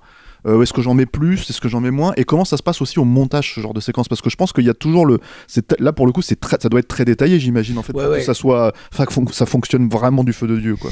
C'est-à-dire que c'est toujours la même chose, c'est-à-dire que tu vois des éléments factuels très simples, une fête d'anniversaire, une gamine qu'on a investie, on connaît plus ou moins les tenants, les aboutissants de cette scène d'anniversaire, on sait qu'elle va arriver à un point charnière du film et un point de rupture, c'est un enjeu, c'est le lendemain tu vois de la grande scène sous la pluie et de la rupture et de la révélation du mensonge. Donc cette séquence, je me demande toujours comment je peux la traverser, donner un point de vue poétique. Juste un point de vue poétique. Donc une altération de la réalité, suspendre le temps quoi. Je me demande toujours comment je peux faire ça. Pour pas être dans le factuel, dans le réel, tu vois, qui m'emmerde. Donc j'ai l'idée à un moment donné d'une scène qui soit très violente. Donc un état de possession, donc une transmission. La rage de Gloria est transmise à cette jeune femme. Aussi la perte de l'innocence. Cette jeune fille n'est plus une enfant à ce moment-là. Elle est contaminée par le mal, par le mensonge, par le fait d'être adulte. Donc l'ambiguïté, le trouble. Tu vois, il n'y a pas de blanc, rien n'est blanc, rien n'est noir. Et après, c'est le point de vue, c'est-à-dire je me dis, comment je peux épouser, renouer avec la thématique du film, l'animal totem du film, c'est le chien. Donc je me dis, du heavy metal, donc j'en parle à mon camarade Vincent Cahet, mon musicien, que je connais, tu vois, depuis perpète. Je dis à Vincent, il faudrait un truc hardcore, heavy metal, machin. Il me fait une proposition, je trouve ça bien, mais je dis, j'aimerais bien qu'il y ait des gros mots, qu'il y a de la rage, qu'il y ait une animalité. Il fait quelque chose avec ses copains. Et je dis ok, c'est mortel. Et après, comment tu le retranscris visuellement? Et là, j'appelle mon vieux copain Damien Jallet, qui est chorégraphe aujourd'hui, qui est un célèbre chorégraphe et avec qui j'étais à l'école à l'INSAS à Bruxelles. Et Damien, je lui dis viens m'aider, j'aurais vraiment besoin que tu m'aides, etc. Il avait fait la chorégraphie du remake de Suspiria. Donc Damien me dit ok, super. Je lui fais écouter la musique, il s'amuse beaucoup. Il fait le truc avec la gamine assimile très très vite. Et puis quand on le fait, je le fais en plan séquence pratiquement. Sur le moment, tout le monde s'est dit putain, c'est dément quoi. Il y a un truc qui se passe, qui est incroyable. Et surtout ce que ça renvoie après aux personnages, aux acteurs quoi. Et c'est ça qui est vachement bien en fait aussi dans le film, c'est que par rapport au point de vue du spectateur, c'est que la scène elle pourrait totalement tomber à plat, mais t'as le contrepoint, c'est-à-dire que en fait, tu l'assimiles déjà dans le récit, c'est-à-dire qu'en gros, les autres la regardent en disant mais ils la comprennent pas, qu'est-ce qui lui arrive, si tu veux. Donc ce qui fait que tu précèdes éventuellement potentiellement ce que le spectateur pourra ressentir, parce que ce genre de scène c'est vraiment sans filet quoi. C'est-à-dire que pour moi même si c'est très travaillé, très construit, très réfléchi, ça passe ou ça casse quoi. C'est vraiment mais je pense qu'elle a une cohérence, elle a une vraie cohérence, c'est-à-dire qu'elle a une cohérence dramaturgique, c'est-à-dire que personne ne l'a questionné chez les financiers et tout du coup. Les financiers n'ont pas vu, il n'était pas marqué elle danse sur du heavy metal, etc. J'avais une fête d'anniversaire, la petite danse, fait son spectacle de l'année, basta, tu vois. Enfin, et donc à un moment donné, après c'est toujours la même chose. Un script, c'est un script, mais c'est qu'est-ce que t'en fais, qu'est-ce que t'en fais, et surtout dans un un moment qui cristallise en fait tout. À ce moment-là, c'est un moment qui cristallise absolument la chute irréversible de cette famille, inexorable de cette famille, quoi. D'où le titre. Voilà. Quel talent quand même, Fabrice Duval. Oui. C'est quand même très étonnant, quoi. On a encore du temps, les amis, ou un peu ? Moi, j'aimerais parler un peu du montage. Parce que en fait, c'est un truc dont on parle rarement avec toi finalement, qui pourtant en fait, je pense que c'est quand même important parce que justement en fait, il y a un espèce d'équilibre très gracieux dans ton cinéma qui, à mon avis, il faut atteindre. Voilà. Et j'aimerais savoir qu'est-ce qui reste en général sur qu'est-ce que toi t'as envie de dévoiler ou pas. Par exemple. C'est assez clair quelles sont les vraies relations entre Belle-Mère et Gloria, par exemple, c'est assez évident et tout, mais ça reste quand même en suspens, c'est-à-dire que dans un film américain, soit ça aurait zappé parce que ça aurait pas été la vraie raison, on va dire, soit en fait, en gros, ça aurait été beaucoup plus explicite, beaucoup plus, tu vois, je veux dire, marqué au stabilo, ce genre de choses. Le film se termine un peu aussi sur ce souffle, en fait, coupé sur ces choses-là. Donc, qu'est-ce que tu retiens ? Est-ce qu'il y avait une épilogue ? Est-ce que tu coupes des trucs ? Est-ce que tu gardes ? Tu vois ce que je veux dire en fait quand tu resserres le film, quoi. Ça a été mon film avec Calvaire le plus facile à monter. D'accord.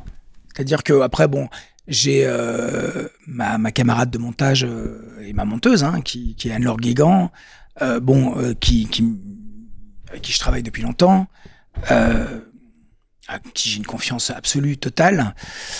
Qui travaille beaucoup, qui vraiment gère en fait toute la direction un peu artistique de la post-production. Et au montage, je dois dire que c'était très clair, c'était très dessiné en fait. Autant tu vois un film comme Adoration, j'ai laissé beaucoup de choses, il y a eu énormément de modelage parce que le film était dans une espèce de brouillard et de pêche à l'émotion, à l'instant. Ici, il y avait quelque chose de très très très très très cadré. Donc on a monté le film en 3 semaines. Après, on a tu vois, on a gommé, on a affiné le temps, etc. Donc, on a beaucoup travaillé sur, encore une fois, la construction de la tension, sur la mise en route, sur la mise en départ, sur l'intimité des personnages, sur le côté, plus large, et puis doucement resserrer les taux. Et pour moi, il était fondamental d'attraper le spectateur et de plus le lâcher, quoi, tu vois, de plus le lâcher jusqu'au bout. Toutefois, tu fais quand même rentrer le genre dans ton style à toi, complètement, quoi. C'est-à-dire je me sers du genre, moi. Ouais. Moi, je me sers du genre. Je suis un amoureux inconditionnel du genre. On a déjà parlé sur cette appellation de genre qui est complètement débile, etc. Moi, je préfère appeler ça le cinéma d'exploitation. Mais c'est bien que le cinéma est forcément genré. Oui, bien sûr. Mais bon, c'est comme on va pas opposer les choses. On a déjà parlé, on s'en fout. Mais non, c'est-à-dire je me sers du cinéma de genre, du cinéma en tout cas genré, du cinéma d'exploitation, de certains types de cinéma pour arriver à m'exprimer au mieux, quoi. Et avec mon amour infini du cinéma. Voilà. Mais en essayant d'être très très personnel. Mais en même temps, les questions elles se posent sur ces choses-là parce que tout bêtement, en fait, si tu veux, tu dis que tu fais pas du cinéma réaliste, et ce qui est vrai, mais je pense que en fait, dans l'esprit des gens, le naturalisme peut évoquer le réalisme entre guillemets. C'est-à-dire qu'en gros, il y a quelque chose de toujours très cru dans ta façon d'aborder les choses dans ton cinéma. Tournant en décor naturel aussi. Voilà, le 16 mm quand même qui accentue aussi cet aspect-là dans l'esprit des gens parce que c'est une texture en fait qui donne ça, quoi. Et en même temps, pour le coup, c'est pour ça qu'on parle du montage, c'est pour ça qu'on parle de la lumière, c'est pour ça qu'on parle de tout ça, parce que c'est très très très travaillé en fait. C'est très très, pour le coup, c'est plus du réalisme en fait. Je fais rien de neuf, tu sais, je travaille comme les artisans, comme les anciens. Hein. Enfin, je veux dire, moi je suis sidéré de voir, je donne cours ici et là, tu vois, dans des grandes écoles ici là, je suis toujours sidéré de voir à quel point les étudiants ils ont aucune idée de la lumière, aucune réflexion sur la lumière. La lumière n'est pas un enjeu pour eux. Je dis mais les gars, mais vous vous rendez compte, regardez le cinéma que vous aimez chez Renoir, regardez la lumière chez Renoir, regardez la lumière chez Argento, vous voyez un peu comment ils utilisent la lumière, qu'est-ce qu'elle dit, qu'est-ce qu'elle raconte, qu'est-ce qu'elle est. C'est fou de voir. Bon, après, moi, les étudiants, il faut les emmener au musée, il faut les voir Caravage et Goya, ils apprennent un peu ce que c'est la putain de lumière. C'est complètement fou, c'est hallucinant, cette déperdition. Il y a plus que le sujet. Enfin, bon, après, c'est un autre débat. Et je sais pas s'il y a une déperdition. Je crois que ça. Esthétique. Ah ouais, tu crois? Ouais, évidemment qu'il y a une déperdition esthétique. Tu le vois bien dans les films que tu vois. À part chez quelques grands maîtres, tu vois, il y en a toujours, évidemment. Et puis, je veux pas faire c'était mieux avant. Hein, c'est pas ça du tout. C'est simplement que sur la fabrication des films, c'est sûr que quand tu vois un film comme Nightmare Alley, par exemple. Vous avez vu la gueule du film, ce qu'il raconte, l'homogénéité du sujet. Tu l'as vu en noir et blanc? J'ai vu les trois, j'ai vu les deux, je l'ai vu plein de fois le film. Le film m'a obsédé à un moment donné. Il est incroyable. Mais les gens, quand tu parles de ce film-là, certaines personnes, ils voient rien, ils voient pas. Oui, mais ça, c'est le point de vue, c'est le point de vue des gens, mais le film en soi, il est hyper travaillé, quoi. Mais en fait, c'est aussi un truc qui est intéressant peut-être à pointer du doigt, c'est que tu dis que tu donnes des cours. Toi, t'es cinéaste. Il y a aussi, en fait, t'as à cœur d'aller interviewer pas mal de gens, en fait, de travailler. Donc, il y a vraiment aussi dans ta cinéphilie. Il n'y a pas de contamination pour toi, il y a quand même une contamination. Ça, quand même, mine de voilà, rien. justement, je voulais poser parce que tu parlais de Del Toro, tu as fait une super interview.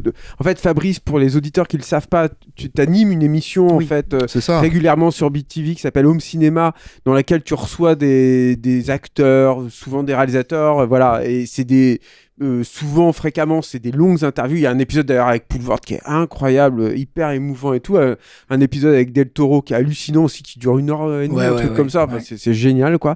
C'est disponible sur YouTube. La plupart du temps. Et moi, en voyant ça aussi, et en étant un spectateur assidu de Home Cinéma, je ne peux pas croire que ces rencontres-là, ces discussions en profondeur avec ces artistes-là, en plus dans ce contexte très structuré qui est l'exercice de l'interview et tout, n'infuse pas en fait dans ton travail de cinéaste. Je suis complètement d'accord avec ça. Tu vois, par exemple, j'ai vu, il y a quelques années maintenant, mais par exemple un cinéaste que je ne connaissais pas bien, Jacques Doyon. Et j'avais préparé l'émission comme je le fais toujours, et j'avais vu pratiquement tous ses films, et j'avais été très très fortement marqué par le cinéma de Doyon, vraiment. Hein. Et je me souviens de l'entretien, c'est un homme qui a dédié sa vie au cinéma, avec un amour, une passion totale. Donc il est vraiment très très intéressant. Et il m'a dit quelque chose qui m'a profondément marqué. Il m'a dit, parce qu'on parlait du sujet, parce que tu vois, les films de Doyon tournent toujours autour d'un acteur ou d'une actrice, d'un jeune acteur. Il a le nez pour aller chercher des gens dont il fait le portrait. Et il m'a dit un truc, donc il me dit, si tu réussis le portrait, tu réussis le film. Et ça m'a profondément accompagné, c'est-à-dire que voilà, c'est faire le portrait de quelqu'un.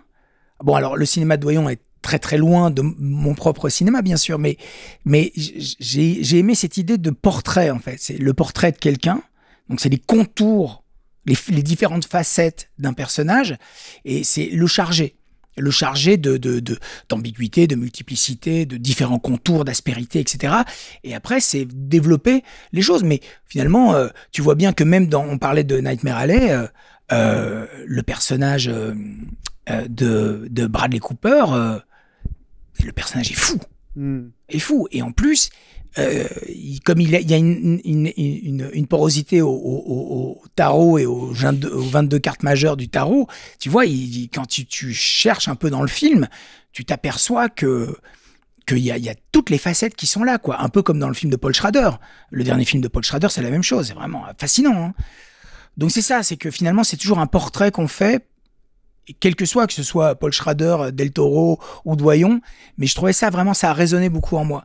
Et d'autres interviews aussi, hein, c'est-à-dire que c'est toujours intéressant, j'apprends beaucoup moi, j'apprends beaucoup quand je donne cours, j'apprends beaucoup quand je rencontre des gens qui a priori sont très très loin de mon cinéma, mais c'est pas grave, moi j'ai une curiosité, je suis un gamin qui a fait les jésuites, non mais c'est ça, les jésuites c'est ça, les jésuites c'est c'est ça et autre chose, mais c'est au moins en tout cas une curiosité. On t'apprend la curiosité. Et je suis toujours étonné de voir des cinéastes qui n'ont aucune curiosité. Ouais, mais t'arrives aussi à un stade où, à ton âge, justement, à 50 ans, tu as peut-être aussi envie de transmettre. C'est ça le truc. C'est super important pour moi. Super important de plus en plus. Vraiment, j'adore ça. C'est très, ça devient très important. Et surtout le cinéma. Voilà, c'est fondamental. C'est vraiment c'est important, je pense. Il faut. Donc, encore des questions? Moi, j'ai surtout comment est-ce que tu vends ton film? Alors, parce que là, il faut. Si je te demandais, voilà, c'est quoi Inexorable en fait pour l'affiche est moins bien que celle de l'Adoration.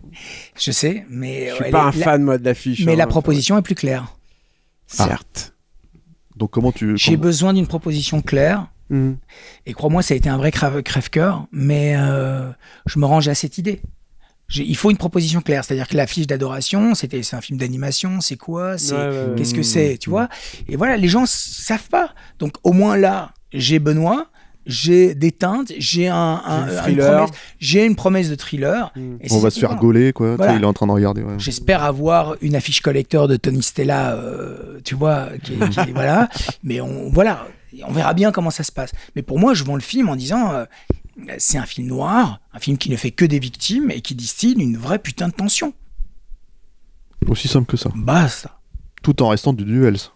Ah oui, mais ça. Tu peux pas le dire. Oui, mais ça, et nous on le dit parce qu'en fait c'est ça qui est. Non mais c'est ça qui est important. C'est marrant cette volonté de vouloir toucher aussi le public, quoi. C'est-à-dire c'est pas une. Mais c'est une industrie, Julien. Oui, non. Alors en dehors, il va t'engueuler. Attends, il va t'engueuler. Non, mais en dehors du fait que ce soit une industrie, Fabrice, le truc c'est que. Est-ce que justement tu as envie de toucher le public en dehors du fait que ce soit une industrie, c'est quand on fait des films aussi singuliers qu'Adoration et tout. Mais oui, mais c'est parce que aussi, mais si tu vois, je divise fortement toujours. C'est-à-dire que tu vois bien qu'il y a quand même tout un pan de la presse. Mais ça, on s'en fout. Oui, mais c'est quand toi, même. Peut-être pas, mais ce que j'ai envie de dire, en fait, si tu veux, c'est, excuse-moi, je te coupe 2 secondes, mais là, pour le coup, en fait, si tu veux, les voix singulières, moi, c'est ce que je recherche au cinéma, personnellement, en tout cas. Hein. C'est-à-dire que j'en ai un peu marre de me taper le même film chaque semaine. S'ils étaient beaucoup plus comme toi, ça irait. Oui. Mais là, tu vois, par exemple, je vois bien qu'il y a quand même il y a tout, enfin, surtout en France, parce que la France, c'est quand même des obédiences critiques très, très différentes. Et puis surtout, tu vois, c'est idéologique, quoi. C'est vraiment de l'idéologie, c'est de la politique, quoi. C'est vraiment de la politique, en fait. Donc c'est sûr que, voilà, moi je dois être toujours, il se dit, mais peut-être que ça changera un jour, mais je suis toujours j'ai toujours l'impression, tu vois, dans la presse bien pensante, là, un peu de gauche, là, c'est difficile, quoi, c'est difficile. Attention, tu commences à ressembler à Castaldi, là. Non, mais tu vois, il m'aime pas beaucoup. Et parfois, je veux voir des films qui s'encensent, très, très honnêtement, et je les vois, et parfois je rencontre même les réalisateurs et les réalisatrices, mais je suis parfois très, très étonné de ce que je vois, quoi. Alors, peut-être que c'est moi, je ne sais pas, mais c'est pas grave. Je continue mon chemin, mais en même temps, je ne peux pas ne pas me poser la question du public. C'est impossible. Je dois me poser la question du public. Et toutefois, on parle de deux choses différentes. Dans l'industrie, mais en tant qu'artiste. Mais les deux, d'accord. Je dois me poser la question du public. Quand tu fais un film comme Adoration. Je me pose toujours la question du public. Après, j'avais l'impression que tu en faisais abstraction, moi, sur un film justement comme celui-ci. T'étais dans ton... Mais c'est marrant parce que on va peut-être le raconter, c'était un peu marrant la première fois qu'on s'est rencontrés avec Fabrice, c'était à CJS, je me rappelle très bien. Et en fait, il était étonné qu'on ait aimé le film. T'étais vraiment étonné qu'on aime le film. Nous, on était à Mad Movies à l'époque. Et en gros, on t'a dit, si, pourquoi en fait Et tu nous as dit, mais parce que vous avez une approche, plus bourrine et tout ça, etc. Je sais plus c'était quoi exactement Et je me rappelle que tu nous avais allumé sur Yannick Dahan, déjà. En entrant, on a dit, mais on n'est pas Yannick. Non, mais en plus... Des casseroles, j'en ai. Non, c'est pas une casserole. C'est pas une casserole, mais c'est intéressant. Pourquoi je signale ça? C'est parce qu'en fait, si tu veux, ce qui est assez marrant, mais peut-être ça colle aussi avec l'idée que justement, toi, tu es dans les deux camps, on va dire, entre guillemets, c'est que c'est vachement important pour toi, apparemment, ce qu'on va dire de ton cinéma, même si finalement, c'est pas si important que ça quand tu fais ton film. Ce que je veux dire par là, c'est que tu parles souvent de ce que les critiques vont penser du film. Or, qu'est-ce que j'ai envie de dire, on s'en fout. Et puis surtout, en fait, je veux dire, que ce soit nous, que ce soit les autres, hein, c'est vraiment pour ça que je dis ça. Et surtout, en fait, eux, ils s'en rappelleront pas. Tu vois, de ce qu'ils en pensaient. Qui arrivent à en faire abstraction, mais c'est pas ton cas en fait. Mais je pense que c'est le côté cinéphile aussi. Oui, ça. Mais ça va mieux. Hein, ça va mieux. Vraiment, ça va mieux. Et puis surtout, j'essaie d'être moins con. Tu vois, vraiment. J'essaie de prendre. C'est pas de la connerie, hein, c'est normal de. Moi, ça personnellement, j'essaie d'avancer. J'essaie d'avancer. J'essaie d'avancer, c'est toujours un film. Puis surtout quand je suis en promo d'un film, j'essaie toujours d'avoir un autre dans les tuyaux pour me dire, allez. Ça, je vis les choses. C'est pas grave. Je vis les choses un peu moins mal si ça se passe pas bien. Ici, j'aimerais bien. Je pense que le film est tout à fait recevable et tout à fait. Bien entendu. Oui, il est. Voilà, je vois vraiment pas pourquoi. Parfois, j'entends des. Mais c'est pas grave. Je veux dire, continue. De toute façon, il faudra me tuer. Hein. Qu'est-ce que ça veut dire? Non, mais faudra t'arrêtes quoi. Faut que j'arrête, faudra me tuer. Donc tu vois, je veux dire, je continuerai. Et alors justement, est-ce que c'est quoi le prochain film dans les tuyaux? Alors le prochain film il s'appelle Mal d'Aurore et je reviens sur c'est un film que je cherche à faire depuis quand même 15 ans. Et c'est un film où je reviens sur le trauma belge autour de l'affaire Dutroux. Donc c'est librement inspiré de toute l'affaire Dutroux et c'est avec un regard très très cinématographique, j'espère. C'est vraiment un vrai thriller d'enquête avec des référents comme Zodiac ou tu vois. Un thriller d'enquête. Oui, c'est ça. C'est-à-dire que c'est l'histoire d'un jeune flic dans le contexte de la Belgique des années 90, donc la guerre des polices et où je confronte ce personnage à la métaphysique du mal, quoi. La métaphysique du mal, c'est quoi ? C'est l'inertie, c'est l'obsession. Qu'est-ce que c'est ? C'est quoi ? Et donc, si tu veux, c'est tout son parcours jusque donc de 94 à 2002. Et c'est un plus gros budget. C'est un plus gros budget. C'est entre la France, la Belgique et l'Allemagne. C'est Anthony Bajon qui fera le rôle central. Et autour de lui, j'ai plein d'acteurs. Benoît, il y a Damien, il y a Dahl, il y a Berroyer, il y a Laurent Lucas. Laurent Lucas qui revient. Alexis Manenti, il y a beaucoup de monde et c'est un film très ambitieux thématiquement et voilà je pense que je suis prêt aujourd'hui, je suis prêt pour le faire. C'est marrant parce que quand tu le racontes comme ça, on a pareil encore une fois l'impression d'avoir la confrontation avec un genre très structuré dans lequel on t'attend pas du tout, moi je t'attends pas du tout dans un truc, dans un thriller d'enquête quoi justement, et avec quelque chose qui est totalement justement de l'ordre du sensitif, c'est-à-dire que tu vas confronter cette enquête et cette structure-là, c'est l'impression que ça donne quoi tout de suite. Écoute, on verra, une espèce de maelstrom maléfique. On jugera sur pièce, c'est-à-dire que c'est pas du tout un truc raspec sur les agissements dégueulasses que cette histoire révèle, bien sûr. Ouais, bien sûr. C'est vraiment la confrontation d'un jeune gendarme face à l'ignominie, quoi. Qu'est-ce qu'il peut faire? Où est sa capacité d'action? Qu'est-ce qu'il peut faire contre une inertie politique, etc. Et donc, si tu veux, on questionne ici le mal, quoi. Le mal. Et ça, c'est intéressant, justement. Moi, j'aimerais vraiment te voir travailler ça, quoi. Moi, quand je pense à ça, c'est par exemple, les exemples les plus connus, en fait, c'est comme Seven ou ce genre de choses, en fait. Ou les films de Lumet, quoi. C'est ça. C'est vraiment ça. Et en tout cas, c'est l'ambition. Mais encore une fois, dans un contexte qui est le mien, donc le sud de la Belgique. J'ai vraiment hâte. Mais effectivement, c'est un film plus ambitieux où je vais avoir des contraintes. Tu vois, donc. Mais tu travailles avec les contraintes. Oui, mais et voilà. Et puis surtout, je veux vraiment. Il y a de quoi faire, quoi. Il y a de quoi faire. C'est un portrait. Je vous parlais de la phrase de Doyon tout à l'heure. C'est le portrait de ce jeune homme, quoi. Et c'est signé. Je veux dire, c'est financé. C'est en cours. D'accord. C'est en cours et ça devrait se passer pas trop mal. Maintenant, on ne sait jamais comment les choses. Et encore avec Poulvord, alors, ça s'est amélioré depuis, parce que je me rappelle que ça avait été compliqué sur Adoration. Oui, mais écoute, c'est pas très grave.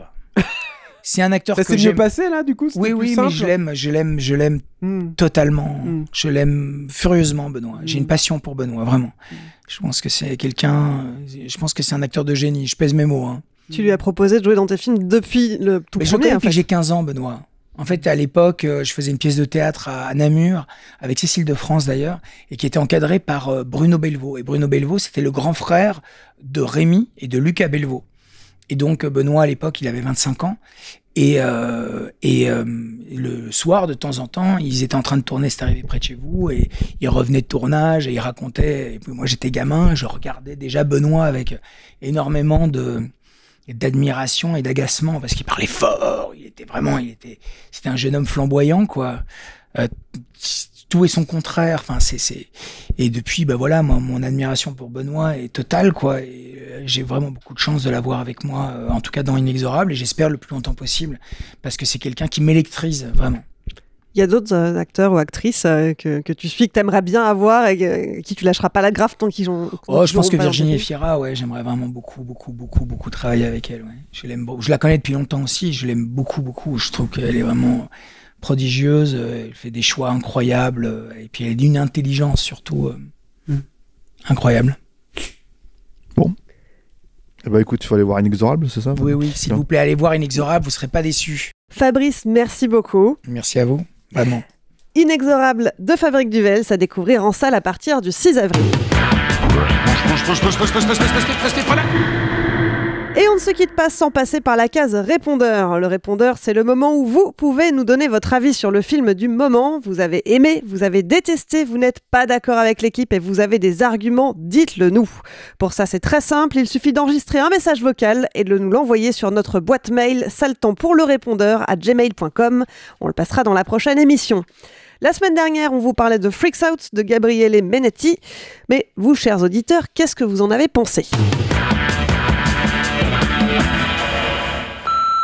Salut Capture Mag, alors je donne mon petit avis sur Freaks Out. Je suis pratiquement comme Stéphane et Marie, j'ai beaucoup aimé le film. Malgré des petites réserves, je trouve surtout venant sa durée qui est un petit peu longuette. Donc c'est un film que je conseille, donc voilà, c'est une très bonne curiosité. Voilà. Bah écoutez, je sors de Morbius, donc c'est vrai qu'il n'y a vraiment rien d'intéressant. Pour le coup, je vais donc vous donner ma recette de pâté végétal à base de lentilles. Je viens de voir Morbius et ça m'a juste donné envie de voir Blade et par conséquent Blade 2, donc un mal pour un bien. Donc il vous faudra 300 g de lentilles cuites, un gros oignon, une échalote, du thym, du laurier, une cuillère à soupe de fécule de pommes de terre, une cuillère à soupe d'armagnac. Donc Morbius, moi j'ai trouvé ça plutôt sympa, ça a été une bonne surprise. J'ai bien aimé la thématique du vampire fusionnée avec celle du super-héros. J'ose le dire, mais à culpa, je trouve que Jared Leto est pas mal dans le rôle. Et j'ai bien aimé sa transformation. Et en plus, elle est assumée tout le long du film, ce qui fait qu'on voit pas trop sa tronche, c'est quand même agréable. De même que la représentation de ses pouvoirs, que j'ai trouvé sympa. Il y a bien une relation homo-érotique avec son double maléfique, et pareil, j'ai trouvé ça pas inintéressant non plus. Et au moins ça dure qu'1h40 quoi. Donc voilà, moi ça m'a rappelé ces petites séries B qu'on louait au vidéoclub dans les années 90, dont la plupart, on va le dire, on les a oubliées, mais pour un dimanche soir, ça a fait ma soirée, c'était plutôt sympa. Vous mixez le tout, vous pouvez également ajouter des noisettes et des noix. Ensuite vous mettez ça dans un bocal, vous mettez une feuille de laurier par-dessus, vous refermez le bocal et vous mettez ça dans une casserole d'eau bouillante et vous laissez cuire pendant environ 20 minutes. Bonjour, du coup je réagis à la critique de Morbius, c'est Robin. Moi je voulais surtout réagir pas forcément à ce que vous dites concernant le film, je ne l'ai pas vu, il m'intéresse pas. Mais surtout par rapport au questionnement qui a surgi durant l'émission, à savoir pourquoi vous vous infligez de regarder ces films. Bon, ben, premièrement, c'est votre travail de journaliste de vous infliger certaines choses, et moi je trouve ça très bien parce que vous avez une posture intellectuelle, et il faut pas l'oublier quand même.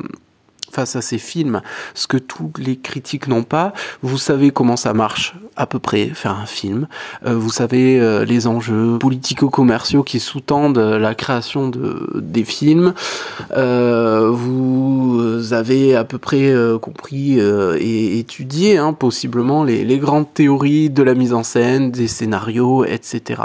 Donc cette posture intellectuelle, elle vous permet justement d'apporter une plus-value sur le regard qu'on peut porter à ces films. Donc continuez à souffrir. Merci. J'ai pas vu Morbius, mais par contre j'ai une petite recette pour vous de pancakes vegan super fluffy. Donc il vous faut 80 g de yaourt de soja, 10 g d'huile neutre, 10 g de sucre blond, 90 g de farine de blé, 10 g de levure chimique et 85 g de lait d'amande. Vous mélangez le yaourt de soja, l'huile, le sucre blond, vous ajoutez la farine et la levure, et puis ensuite vous ajoutez progressivement le lait d'amande. Et ensuite vous faites cuire tout de suite à feu moyen et c'est très très bon avec un peu de sirop d'érable. Donc cette semaine j'ai suivi Morbius et j'ai vu Freaks Out. Donc le premier Morbius, écoutez, pas besoin d'en parler pendant 10 ans, c'est vraiment c'est nul quoi, c'est de la merde. Ensuite Freaks Out pour le coup c'est un film qui est beaucoup plus intéressant. Moi j'ai vraiment adoré le film. Je trouve qu'il y a énormément d'idées intéressantes dedans. J'ai trouvé que Julien était très dur dans sa critique quand il parlait de l'originalité du film, parce que même si le film n'est pas le plus original qui soit, ça c'est certain, c'est un bon film et c'est déjà devenu quelque chose de rare aujourd'hui au cinéma d'exploitation, mais aussi dans le cinéma d'auteur. Déjà on a un bon film quoi et ça fait du bien. Voilà, vous laissez refroidir et vous dégustez ça avec des cornichons et un bon vin. Bonne soirée.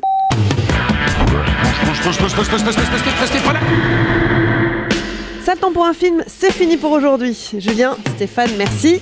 Merci Clémence. Et puis merci Alain à la technique. Merci. Et enfin, merci à vous qui nous écoutez et qui êtes un peu plus nombreux chaque semaine. Si vous nous découvrez, pensez à vous abonner pour ne pas rater les prochaines émissions. Si vous voulez nous encourager et qu'on planche sur d'autres formats de qualité, n'attendez plus. Rendez-vous sur patreon.com ou sur tipeee.com, mot-clé Capture Mag. C'est grâce à vous qu'on continuera à grandir et à rester indépendant.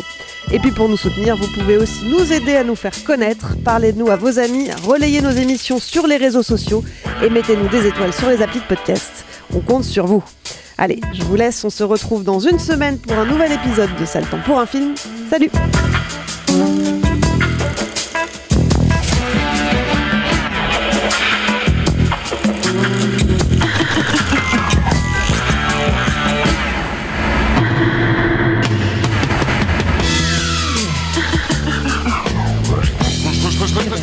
Restez pas là, y'a rien à voir, dégagez!